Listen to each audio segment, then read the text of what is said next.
So here is the official programme for the Trooping the Colour. As you can see, there are 3. So you've got the Major General's Review, which happened on Saturday the 3rd of June. You've got the Colonel Review, which will be by the Prince of Wales on Saturday the 10th of June, culminating in the birthday parade, so His Majesty the King's birthday parade on Saturday the 17th of June. If you pop down on Saturdays, you can buy a copy of this programme. It was £10, and I have to say it's so informative, really fabulous. So if we have a look, you've got a close-up of the colours that are being trooped this year by the Welsh battalion, so the Welsh Guards. So it opens with a foreword from Major General Geeker. He is the Major General who reviewed the troops just this last Saturday. And then we go on to the origin of the Trooping the Colour, which is really fascinating, because I have to say, before all this, I didn't really know much about it. So it explains how on the battlefield they needed colours so that the soldiers would recognise where their battalions were. And then it goes on to explain how it's become a ceremonial event every year. And look, this is back in 1957. Then it goes into a little bit of in-depth explanation about the colour. So the 1st Battalion Welsh Guards trooping the King's colour. So the Welsh Guards' most recent battle honour in the Falkland Islands. The Falkland Islands in 1982 is inscribed on the King's colour. The most recent colours were presented in 2015. Look at this, it's handmade from silks, silver and gilt threads.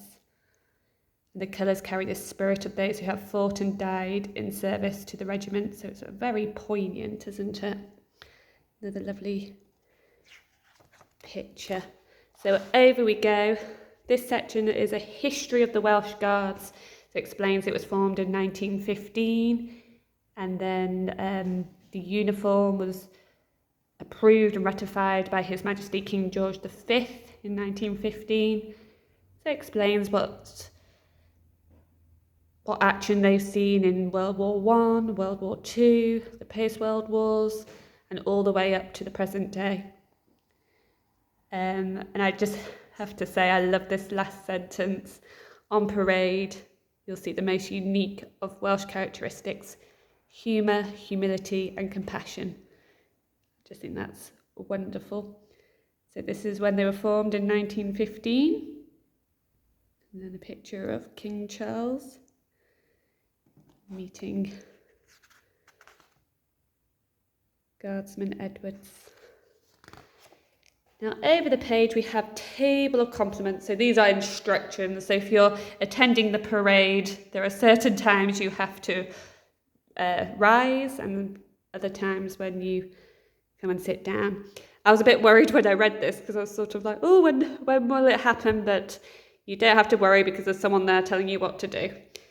It's all very organised. I mean, look at that. All their arms. Same height as you'd expect. And this is the Royal Artillery, isn't it? And then on this page you've got the pictures of, so His Majesty the King, but then the other royal colonels.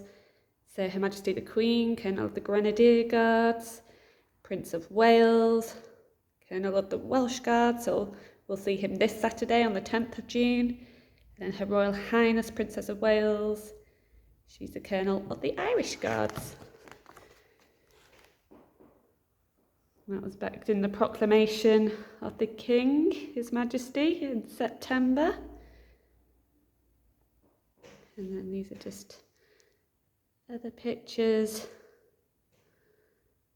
of the soldiers at their barracks. The Major General commanding the Household Division.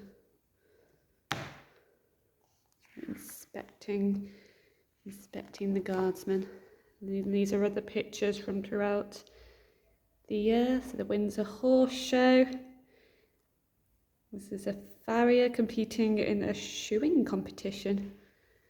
And then this is over training in Eastern Europe. And then the Princess of Wales and Salisbury Plain.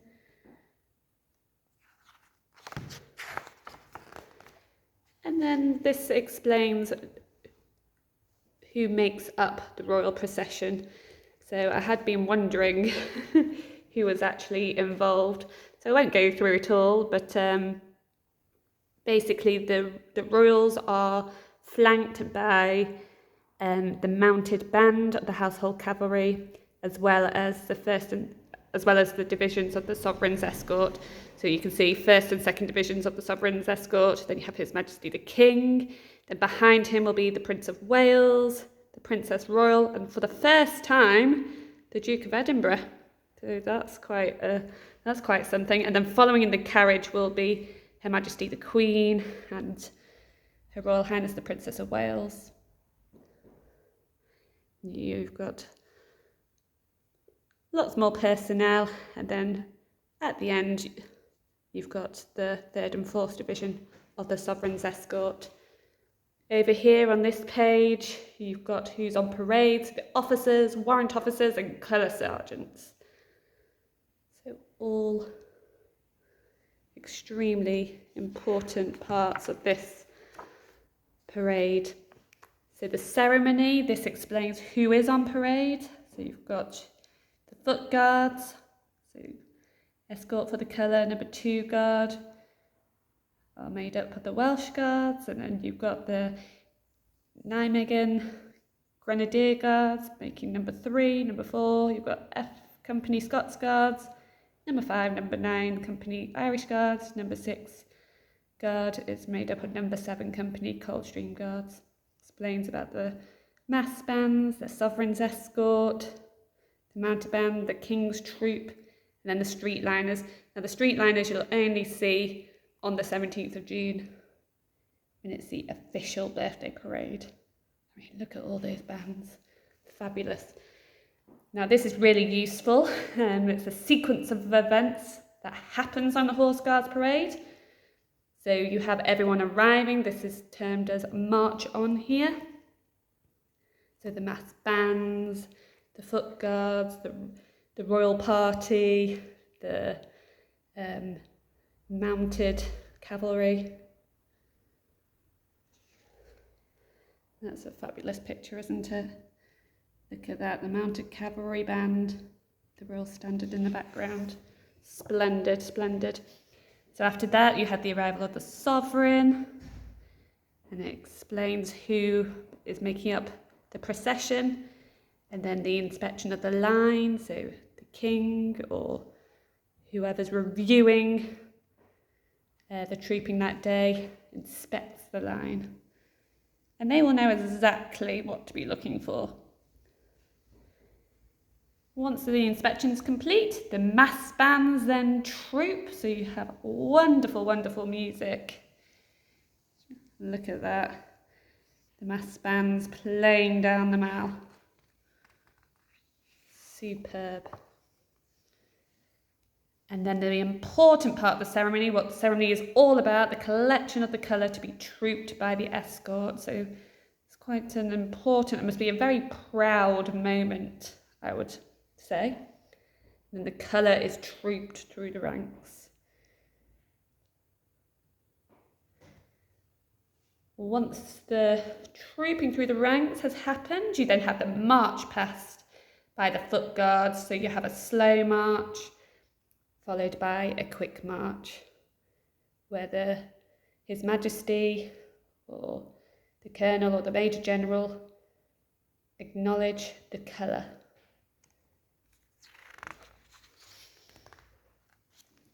Following that, I thought there was a separate, oh no, I missed it, a separate section. You had the ride past, so you have then the King's Troop, followed by the Lifeguards and the Blues and Royals doing their walk past and then their trot past. So I think it's really, really fabulous to see that. And then once this is complete, you have the march off. So then they will proceed back up the Mall to Buckingham Palace. I love all these pictures. So then this section's about after the ceremony. So this only happens on the 17th of June for the official birthday ceremony. And it explains that the King, His Majesty, will stop in the forecourt, actually the centre gate of Buckingham Palace. And then there will be a normal changing of the guard, and then all the rest of the guards will march past him. Once that's complete, you then have the King's troop will come past and go on to Green Park. And then the King's troop will fire a 41 gun salute in Green Park at 12:52. There'll be a 62 gun salute at the Tower of London. Then it will all finish with a fly past by the Royal Air Force at 1 o'clock. So it really, really will be such a spectacle to see. This goes into depth with a few of the members of the bands and the music. So you've got Major Lauren, who's the Director of Music Welsh Guards.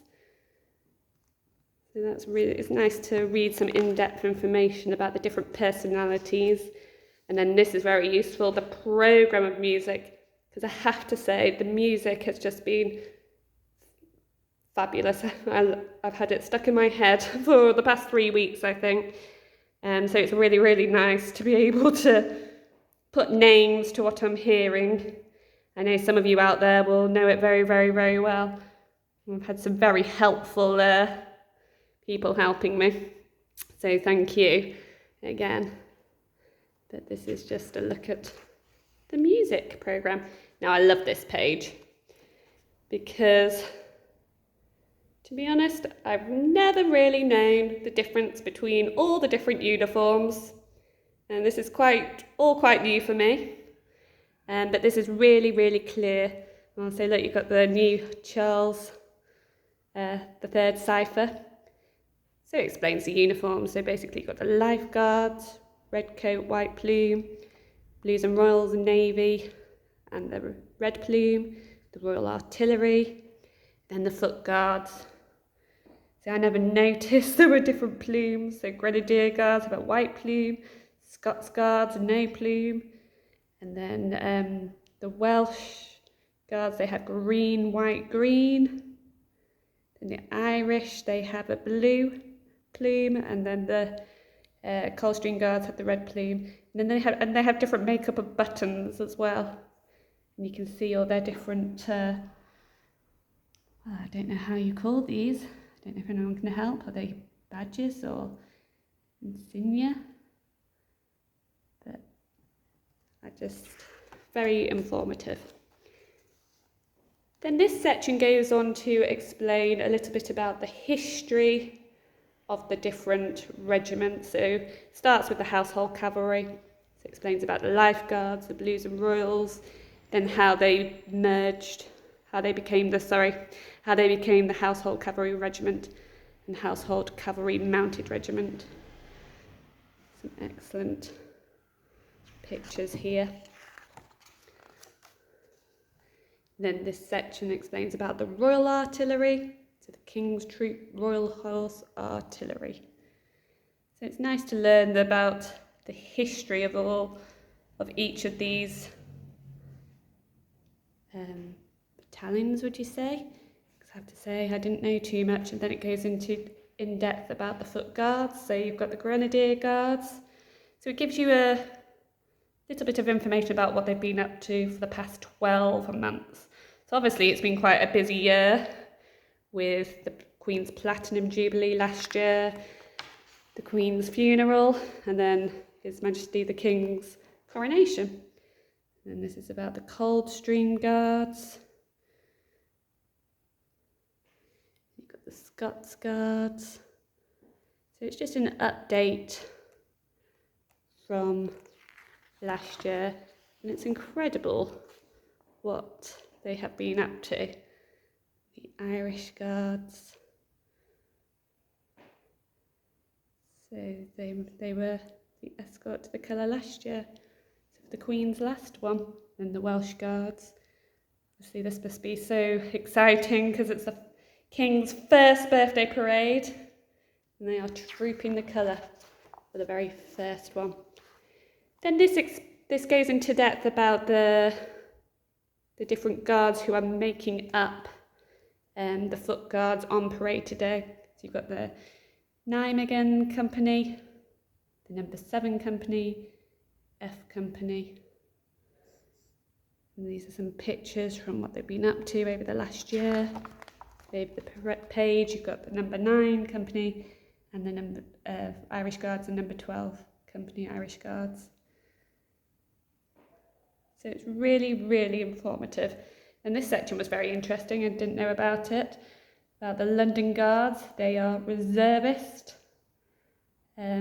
troops. And it says that they will be getting